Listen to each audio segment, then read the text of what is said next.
it's very interesting. Very good, guys. I think we should start. We have people joining, and I think we are good to go. Okay. Good morning for people in South America, Central America. Good evening for colleagues here in Asia Pacific. My name is Otávio Lopes. I will be the moderator of our discussion here today. I'm Brazilian, living here in Singapore for the last 4 years. Responsible for the agribusiness and food sector for Asia Pac in Accenture, where I am a managing director working for the last 20 years. And here tonight for us, I have Christian and Mateo. I will give the floor for both to introducing themselves. So Christian, can you start, please? Thanks a lot, Otávio. Well, my name is Christian Carrillo. I'm half Swiss, half Colombian, based here in Singapore for the past 5 years, and before I was 8 years in South America, in Buenos Aires and Colombia, and before that I was based in Europe. I'm currently head of technology for Bühler for Southeast Asia and Oceania. For those that might not have heard about Bühler, Bühler is a Swiss machine manufacturer for the whole food processing industry. And here to collaborate with you guys to give you a bit of insights what is going on here in Asia on the innovation side, on the R&D side, and happy to share later a bit more about it. Mateo? Thank you, Christian, and thank you, Otávio. Well, nice to meet you all. My name is Mateo Correa. I'm the commercial director for Nutresa in Asia. Just as a brief introduction, maybe most of you who are in Colombia or who have some contact with some of our products in Latin America, Nutresa is the largest food group in Colombia, one of the largest food group in Latin America with 8 different business units. Actually, I would say 9 now that we are in the pet business in Central America. And of those business units, we are very strong in Asia for the coffee business. So I've been working for the last 15 years in Nutresa, always in the coffee business. But now that I am actually based in Shanghai since December last year, the idea is to promote and to work in the commercial side and the commercial opportunities that Nutresa wants to develop in Asia, based, as I mentioned, here in China, but of course with the scope that we have here with our focus in Japan, Korea, Singapore, Malaysia, Philippines, and of course what we're doing here in China. So nice to meet you all. Thanks, Mateo. Thanks everyone for joining. I would like just to ask you if you could type here on the chat the name of your company, so we can just have some insights during the conversation about your industry and maybe bring some examples in the course of the conversation. Okay, so the purpose here of our discussion is to explore how is to Western companies to come up to do business here in this part of the world, in Asia Pacific, especially in Southeast Asia. No, it's very important to emphasize that most of the people, they consider Asia Pacific as a single region, and this is a big mistake because we can see that here we have at least 3 big regions. Okay, we have Southeast Asia, we have China, Japan, and I would say a 4th one that is the ANZ, Australia, New Zealand. All of these completely different, with a different go-to-markets, with a different arrangements on the supply side.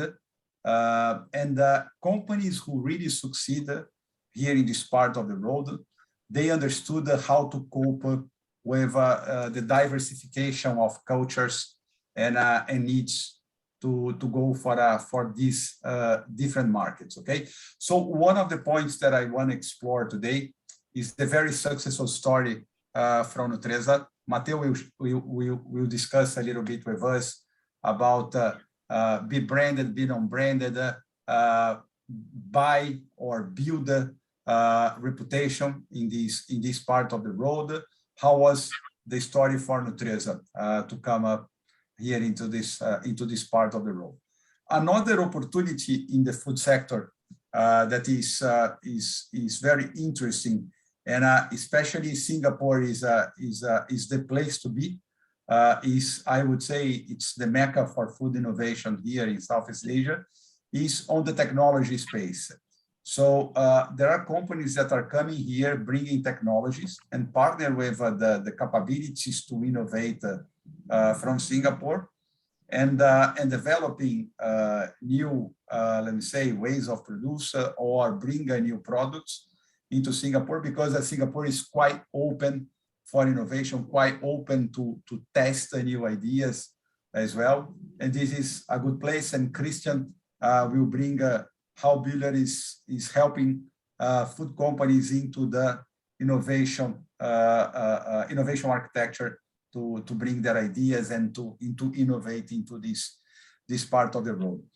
Before I jump into some discussions on these two areas, our focus will be more on Southeast Asia, and something very interesting about Southeast Asia, especially when it comes for Singapore, for example, is the fact that most of the people here, as I said, is really open for innovative ideas.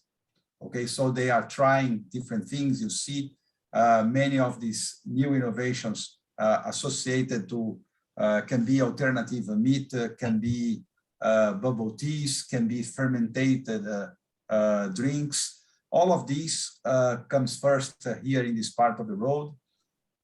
These people, they are open, they test, they use a lot of the power of the social media to bring these into the awareness of the others. This is a very important, and I think the most remarkable message that I want to give to you. The way we go to market into this part of the road is completely different from the other regions in the road. So social media is very important. Social commerce is very important.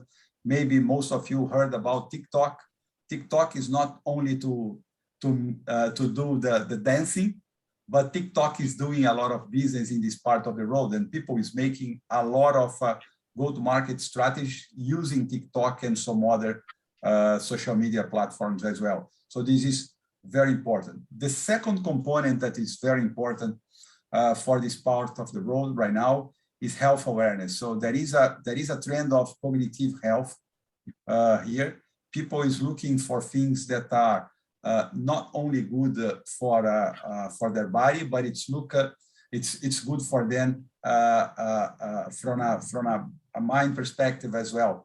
So companies investing on cognitive health embedded into food, they are getting a lot of space, especially with the millennials and the new generations that are coming as the new consumers. A third point that I would like to emphasize, that is a great opportunity, especially because I've seen here people from the cocoa industry, for an example, the confectionery sector, and I would say the purposeful snacking sector is something that is booming into this part of the road. So convenience and health are walking together. So people want to have, instead of a snacking, they want to have a purposeful snacking. So a combination of nutrition and convenience, and companies who are investing on this are getting as well a lot of traction into this space. So a sector that is growing very fast here is gaining, potentially will gain a lot of attention, especially because of the scenario of food inflation that is in front of us for everyone global-wise. The biggest sector for food here in Southeast Asia is on the I would say it's on cereal and cereal products and bread. You can understand that there is a big consumption of this. It's projected to be a market of almost $7 billion by 2025 here, but it's a market that will have a big headwind, given the scenarios of the drought in Canada, the war in Russia and Ukraine, the situations that just happened last week in South America as well, with the weather over there. So it's something that is really bringing headwinds that will shake a little bit the subsectors into food. Okay, so these are some of the things that I would like to highlight to the audience here. And I would like to start with Mateo. Mateo, I would like to ask you to bring to the group here. How was the experience of Nutresa when entering in Asia, and if you can dig down into Southeast Asia better, otherwise just for Asia? Okay, thank you, Otavio. Yes. And thanks for clarifying that the idea would be to focus on Southeast Asia, but of course I have to start with how everything started, which was not precisely in Southeast Asia. Was I would say, as I mentioned before, Nutresa is a business conglomerate with 8 business units, with many of us known, of course, the chocolate business, cookies, meats, and coffee, which are probably the ones that most of us know. But the coffee business, coffee being, of course, one of those special products from Colombia that can go everywhere and everybody loves it, was actually the one that started having this international presence in Japan in 1961. So actually, our first export was in 1961 to Japan, and since then, Japan became, I would say, one of the most important countries and markets for us in developing relationships. And that's where we lead to Southeast Asia. So around, and of course, having different clients and different partnerships with a lot of important companies, such as Mitsubishi, one of those, we actually started evaluating what we could do to work and develop, of course, the Asian market and the Southeast Asian market itself. And the best way, and one of the things that we found out, is that we should do it with a partnership with an Asian company. And in this case, we started evaluating an investment with some Asian companies in Southeast Asia, in this case. And we evaluated one company in Malaysia. And this is a company that we evaluated because it had the opportunity to, of course, having coffees from different regions and different parts of the world without zero tariff. So having all these opportunities in trade and manufacturing in the region, for the region. So we invested in that company along with 2 Japanese companies. One, of course, as I mentioned, is Mitsubishi, and the other one is Takasago. And Takasago is a flavor company, a very important flavor company that actually has some offices in Singapore too.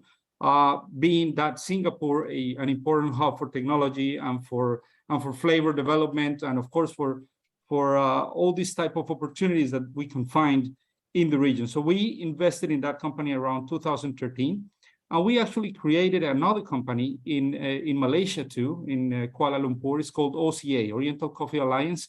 My colleague Gustavo is actually here in the meeting. He is the commercial director of OCA. We did this joint venture with Mitsubishi to create a company that developed commercial activities in Southeast Asia based on Kuala Lumpur initially, trying to find out where to go. Of course, we evaluated different places where we could be, and the idea was to be close where we already had a manufacturing facility, which is the one that we have in Malaysia. So we based that company in Kuala Lumpur, and after a couple of years, we developed a market in Philippines. So that's where we started trying to find out where we could go initially to find markets that were similar to the Colombian market and to the Latin American market that we know very well. And actually, Philippines was one of those, a huge country with a lot of population, and actually with a consumption very similar to the Latin American countries. So we worked along with Mitsubishi, with OCA, to develop that market. And right now, actually, OCA is not based in Kuala Lumpur, it's actually based on Manila. And Gustavo is actually right now in Manila, and he's leading that opportunity for one of our brands that we have in a joint venture with Mitsubishi in the Southeast Asia. So that was like the initial part. But besides that, we have a lot of business too in the B2B sector. And I would say mainly in Japan and Korea, some in China, but actually too in Malaysia. So we are using this as a platform, always trying to find partnerships, such as the one I mentioned with Mitsubishi and others, but also knowing that these countries and these regions are growing so fast that definitely we have to have a presence that is closer and where we can have actually more developments in markets that are very important for Nutresa right now. Thanks, Mateus.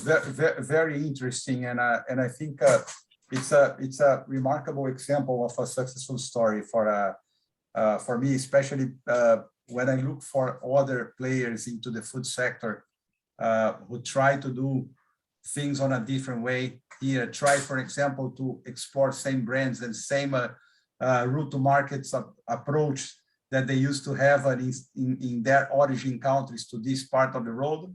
I think they pay the price to realize that one size fits all will never bring the successful to the story. So thanks a lot. It's a great story. I'll go back to you. We have some additional questions. Let me tap a little bit into Christian.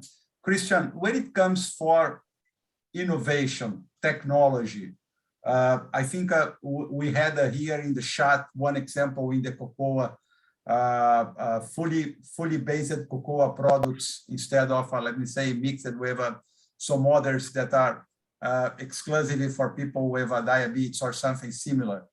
What is the opportunity on product innovation or technology disruption into the food sector for, especially for companies who are coming from South America to this part of the world? All right, thanks, Otavio. Well, to try to look at a bit on the overall view first, I would classify on the food sector two main business that are currently booming on innovation and growth. On one side, it's all the sustainability, all the novel proteins, all the usage of proteins to get away from the meats. This is one big sector that is starting to rise very, very high here in Southeast Asia. And the other side that we haven't seen much, but there is a lot of research and it will start happening very, very soon, is all on the food waste side, on how to stop the food waste. So if we look right now onto the most innovations and technologies that are currently developed, I would say these are the two sectors that are currently booming. So if we look on the food waste, I mean, the first question would be, what do you consider food waste, right? So how do you catalogate the food waste? What is considered food waste? So it's a food waste considered something that out of a side stream of the industry that currently might have some usage, turning it into charcoal. For example, I was just hearing a few weeks back on how in the Philippines they are transforming the bananas into charcoal, the banana peels into charcoal. So is that considered a food waste or not? So it's a side stream of the industry. But what if we could gain a valorization of that and keep it for the human consumption instead of burning it or using it for a non-human consumption? So this is where we start looking at what is food waste and how we can valorize all this. And there is a very nice link where you can link indeed food waste to the whole new alternative proteins. I'm not sure if you have heard, for example, about fermenting food waste, where you can create indeed some proteins that could be used again for the human consumption. So there, in these two ecosystems, there's currently a lot going on. I was just speaking a bit to Fincas and Luis. We were talking about the cacao. So there we go to the other part of the current innovations, all about alternative meals, alternative dishes to get out of the normal meat production, normal protein consumption that we are having, or animal protein. So here Singapore has established a very big hub. There are multiple centers which they are not competing, but they are collaborating in different levels. Some has lower capacity, some are more targeting for scaled up, and then we have more the really big capacities, which are looking into meat analogs and plant-based meat analogs. So currently there is a huge investment in that sector. There are a lot of startups and a lot of big companies. So you see from both sides of the business having a trigger into all these what we call plant-based meat alternatives. Plant-based meat alternatives doesn't need to be mandatory a meat analog.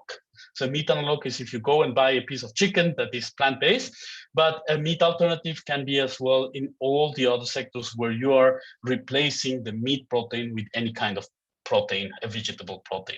So that can be from cheeses, that can be from lactose products that are going all the way into the plant-based proteins. And of course, the dry texturates and the wet texturates, what we called into the mimicking or making meat analogs. That's a huge business currently growing up. So Singapore has a target, which they call 30 by 30, which means by 2030, they want to be able to produce 30% of their own food here in Singapore, which brings a lot of challenges. Singapore, for all of you that know Singapore, it's a very small country, 5.5 million inhabitants. And how are we going to produce 30% of the food here in Singapore? And this is where a lot of innovation is needed. And that's why Singapore is helping a lot of companies, startups, to really help them develop new technologies into this whole food sector side. Thanks a lot, Christian. And I think it's fully aligned to everything that we've been facing as well.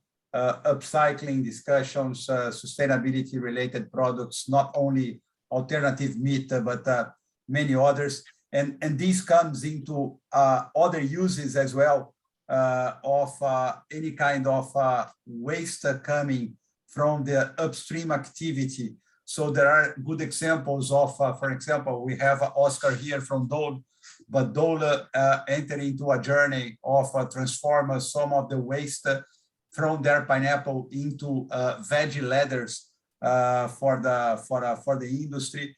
So all these examples are resonating quite well here and are fully aligned to the agenda of the new consumers by the end. Thanks, Christian. Very, very, very nice. I would like to bring another question, and maybe Christian, more for you. We are facing a big headwind these days. The vegetable oils industry, for an example, facing like all the sources of vegetable oils are somehow facing challenges. Soybean competition with biofuels. When we go to Canada, the big drought in Canada. When we go to Ukraine and Russia, the war.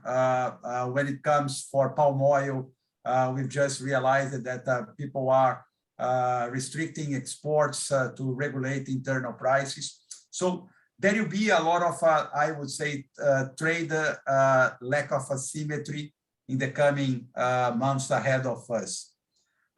So how the companies are looking for replacement, especially in this case of vegetable oils, that is becoming a hot topic for us in the food sector for the coming months ahead of us right now.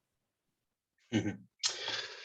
Interesting question, Otavio. And currently with the market situation, I mean, everything is upside down currently in the world, and now coming an inflation, worldwide inflation. So everything is a bit messed currently.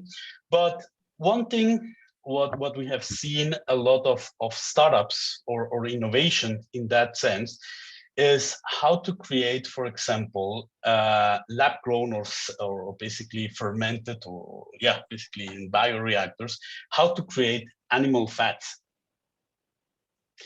And I personally tested a fish fat, an artificial fish fat created in a bioreactor. And you must say, I was quite impressed about the taste. So when we talk about all this new industry coming that will require more oil, I mean, to bring juiciness into the meats, into this all this plant-based, for example, that is the industry that is growing. I think in a few years, we will be starting to look at a lot of hybrid products, plant-based products with cultivated products combined, or cultivated fats, or even meats as well. That will start creating a fusion of products and try to compensate or try to get away from all the standard raw materials that we're using. That's where I'm seeing it right now from the innovation side. Australia has as well another very interesting company, small company, that is as well creating plant-based animal fats. So basically they manage to create the same flavor, the same taste as an animal fat, but all plant-based. So there is a lot of innovation going on into like fats or oils to go away of the standard ones. But again, when we talk about bioreactors, about those kind of very controlled fermentation process, I personally, the knowledge is very limited to a few people in this world. They are not yet sharing a lot of information. So that is leading to a lot of startup and a lot of people to try to fight themselves and make this idea and this small lab scale production that they have to really bring it up to the upscale. So this is definitely a challenge. It's going to happen in the next few years, but once all this technology and bioreactors technology is really released, I see a huge potential to find alternative fats or oils for it. And there is a huge potential to explore there. Thanks a lot, Christian. I want to take one hook from your previous answer on the sustainability, and Mateo, how Nutresa is exploring the value of sustainability into this market here, because I see, for example, our colleague from the Finca São Luís and some others here. We are all talking about, let me say, like a clean agriculture, like a good practice. How we can bring and engage the consumer, creating differentiation through sustainability. Mateo, can you tell us a little bit of your story, especially because Nutresa has something, I think, very remarkable in the sustainability space, no? Yeah, Octavio, that's true. Thanks for that question. I mean, the first thing that we have to have in mind is that sustainability, more than just communicating it well, is just enable the strategy to be efficient and to be actually coherent among the whole organization. Nutresa is, as I mentioned, is quite big. It's a company with around 43,000 people, with companies all around the world, mostly in Latin America. So you have to have a very clear strategy in sustainability, and you have to have a very clear scope. So of course, it touches a lot of things, but the main things that it touches, of course, is one, on the environmental aspect. The second one is the social responsibility, and of course, the economical growth. So those three are the main pillars of the sustainability strategy that Nutresa actually has, and that's why we've been applying and we've been participating in Dow Jones Sustainability Index for over the last 10 years. And right now we can be considered, according to that index, as the most sustainable company in the food sector in the world. And that, as I mentioned, is not only important to communicate it, but it actually is believe in it and go and treat it specifically in which of the business units that we have. So Nutresa is a branded company. We have a lot of brands. We have more than hundreds of brands, probably around 50 brands that sell more than $50 million each.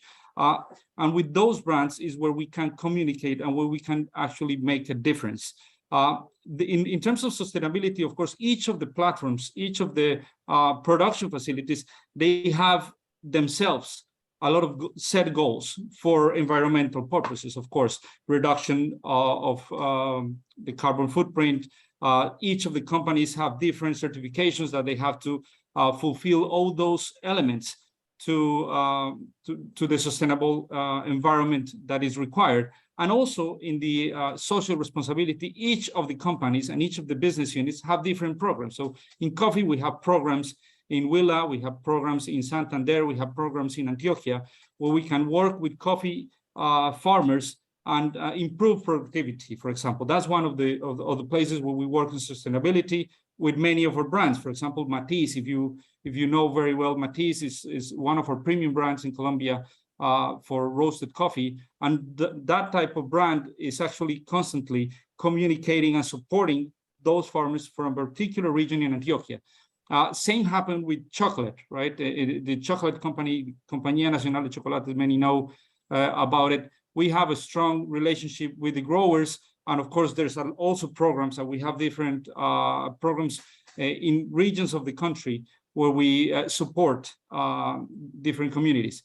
And in general, we go one by one, and each company has different programs, and they communicate it in each of the brands that we mentioned. And that I'm talking about mainly, I would say, the Colombian, or what we call the strategic region market, which is Colombia, South America, Central America, and the Caribbean.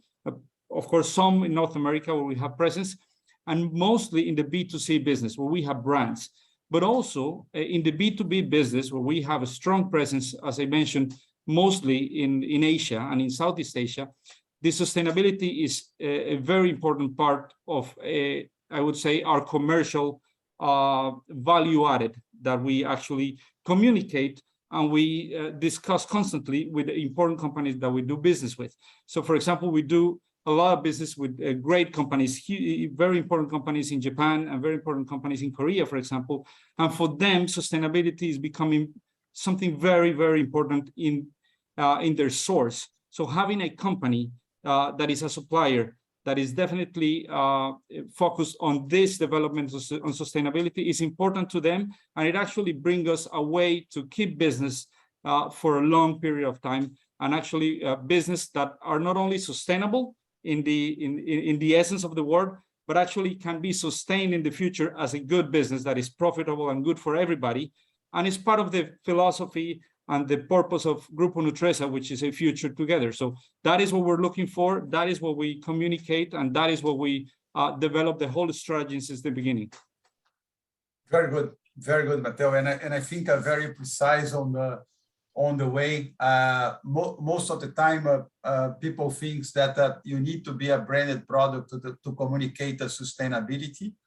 And not necessarily you need to be a branded product. So you can plug into a vehicle that communicates or engage the consumer. And this is where potentially the big opportunity is for companies that are not like a famous brand into this part of the world. Let me make tangible this. If you have, for example, a very sustainable cocoa with a big differentiation for cocoa powder or whatever the product is, and you find a vehicle for this into this part of the road, a partner, someone that can communicate your sustainable capabilities to the consumer, this is the sweet spot. Because it's very important to the first part of the conversation here with Mateo. It's a mix of build and buy. Buy means engage with someone, plug into someone, or buy a brand into this part of the road. And the build is really build a reputation. That is, I would say, is affordable for something very new. But for example, the example from Mateo on the coffee space, I know some other companies that in order to enter here into this part of the road, famous companies in Europe, they need to acquire local brands in Malaysia, local brands in other regions into this part of the road, to start engaging with the consumer and gain a certain base and put traction into the business. So very important, Mateo, and I think very precise your answer on this. Guys, I would like to ask you if you can give an advice for our colleagues here on how to enter this market. What would be like a golden advice that you can share? I think it's important to try to cover the route to market, product differentiation. So what would be your advice? Do you wanna start, Christian? Well, sure, no problem. Look, well, you know, one thing is what you're looking to enter the market. You want to compete with something, or you want to bring something complete new. We need to start understanding that Asian culture, for those who might not have been here in Asia yet, it's a complete different culture than South America. Their eating behaviors, everything, their culture is completely different. So I don't think it's very easy to just bring one product from South America to bring it here to Asia and just trying to sell it. Most likely I would say might not succeed unless you do some adaptations to the local market. So for those companies willing to look for the local consumers in Asia, I would definitely suggest to work with flavoring companies or companies that understand very well the consuming behaviors of the Asians on the taste. I mean, if we talk about here, they love chili, they love a lot of very unique taste, coconut taste. So it's a bit different than what we are used in South America. So this is on one thing. Then the second thing is, of course, there are centers, innovation centers, not only here in Singapore, but in Indonesia, in Thailand, that are basically R&D centers that are helping the companies develop products. So we have, for example, we're talking about coffee and cocoa. Just an example, Bühler has, not sure if some of you know, we have a complete R&D center in Jakarta, in Indonesia, specifically only for cocoa, to convert cocoa all the way until the chocolate bar, or do the whole cleaning and roasting of the coffees. So there is a lot of such places here in Asia to help industries to find new products or to adapt products to the Asians' behaviors. Same as with the Protein Innovation Center that I was mentioning very briefly before, which is focused on all these plant-based products. So there, I would say we are more looking into novel ingredients that you might not find here, but bring some functionality into all this plant-based or a new kind of food, or the new age of the food. So those are as well some points where potentially people from South America could look into it. I was recently hearing about, for example, about the black-eyed peas that are very common in some parts of South America, and they are bringing some functionality. And this is something, for example, that here in Asia, it's not very common, but might be something interesting when it comes about the functionality of the proteins. So again, for all this, we have here application centers to help people look into what can be potentially used here for the local market.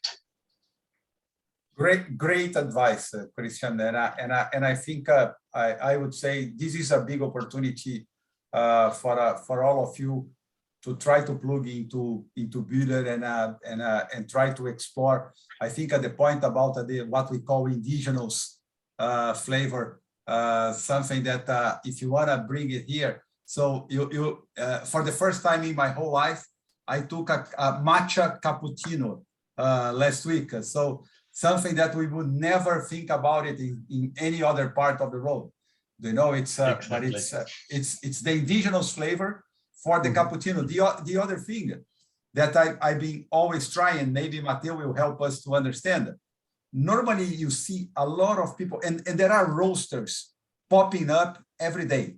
In Singapore, every day you have a new roaster, like you have a new cafe, you have something new coming.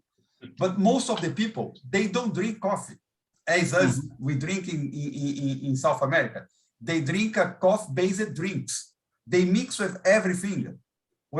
So this is an opportunity, not only for the coffee producers, but for the cocoa producers, for the sugar producers, for everyone, because they combine it. Mateo, do you want to talk a little bit on this, and of course complement with your advice? Perfect, Octavio. Yes, I would to complement Christian's answer, I would summarize probably 3 recommendations for anybody that would like to explore these markets. The first is work with the agencies. I mean, work, of course, the Latin American Chamber of Commerce. I mean, you're here. They have a great team. They're very supportive. They have a strong networking. So if you want to know, if you need information, I recommend you to always work with this type of agencies, and they support a lot. Colombia, of course, is a government agency that is everywhere. They have a strong presence in Asia. They can really help you actually finding out what to do in these markets, just clearing up some questions that you may have. So that's the first thing. Use what you have. If you're in Colombia, or if you're in any Latin American country, there are a lot of organizations that can support you on that. The second recommendation is definitely, I mean, not to China, but visit the market. Go right, you know, we're coming out of a pandemic, not where I am, but the rest of the world is. So go to the market, visit these countries in Asia, understand the market, have some time to meet people, try to organize an agenda with these organizations that I'm talking about. And when you read the market, when you see it, you see first a lot of development, a lot of opportunities, a lot of innovation that you can find just as it is right now, but you can see a whole region of the world that is moving faster than any other. Asia is unbelievable. It's moving fast. Everything is new. Everyone is curious, is growing economically. So definitely visit the market and invest some time and some money in that study of the market, and be patient. That's the other thing. I mean, don't expect that you just do a visit to one of these countries in this part of the world and just go back and you close $10 million business. It's not that easy. It's not that quick.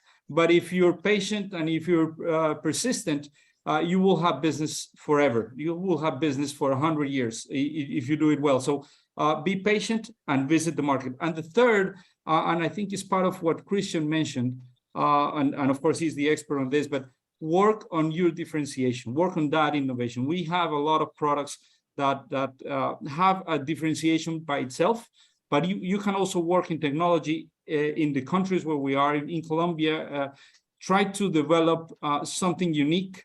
And this is something that definitely these consumers and the people in this part of the world definitely look for. They look for innovation, they look for something different, and they don't mind spending more money if it's something new and if it has a different point of view that they have never seen before. And for them, Colombia and Latin America is still a place to explore where they can be curious. So they want to learn, and if they see something interesting, they will definitely invest in that. Okay, so those were the three things that I would recommend.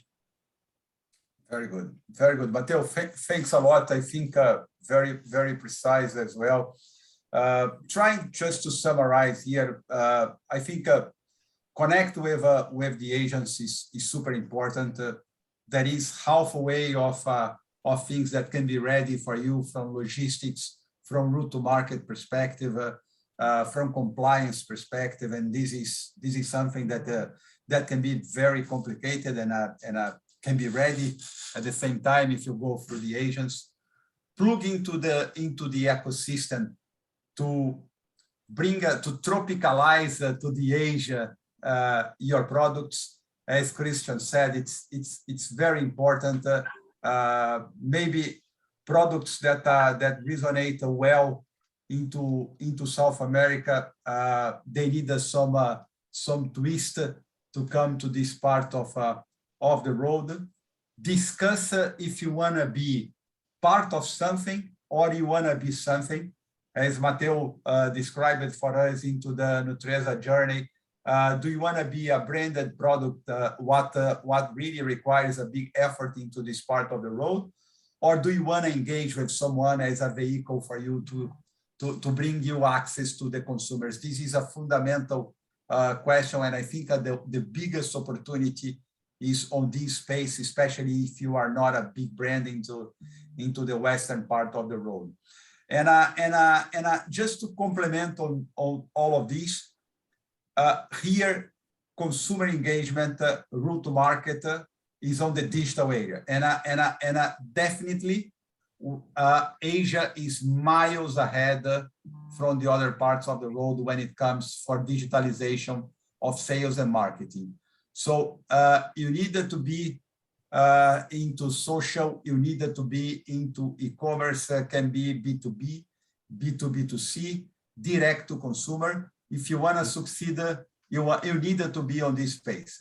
Forget about the traditional sales ways, order captures, people working on the field. This is no longer more the reality on this market.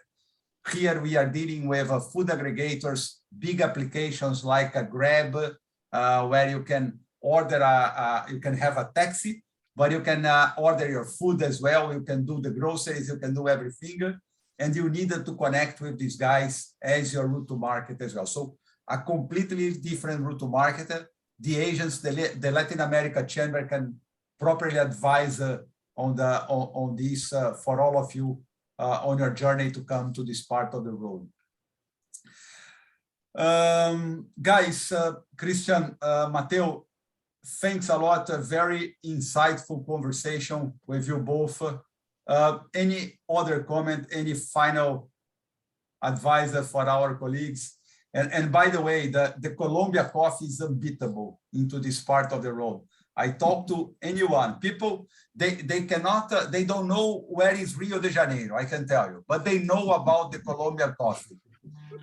I definitely they know about the Colombian coffee. So be proud of this. I think I always share with Angela in the conversations with the Latin America Chamber, we needed to do a better marketing of our practices. We are not good on these, guys, at all. And I've been involved with agribusiness, with the upstream sector into different parts of the road. And I think we needed to improve the message we share to the market, because we should be proud of the work we are doing. Okay. Thank you, Otavio. Thank you. Definitely. I just the last message, just as I encourage everyone to look at Asia differently, look it from the strategic point of view. It's not just a market, it's the largest market and the one that is growing the fastest in the world. So it's not that far. Actually, just pay attention. This is where the growth is happening. And yes, definitely we've done a good job in coffee, and I'm not only talking about Nutresa, I'm talking about the country has done a good job, but we need to do even more, and there's definitely a lot more to do, and we're all invited to do it, to put not only coffee but of course cocoa, and cocoa has a good opportunity. So definitely we have a lot to do yet, and I appreciate that everybody here is interested in that.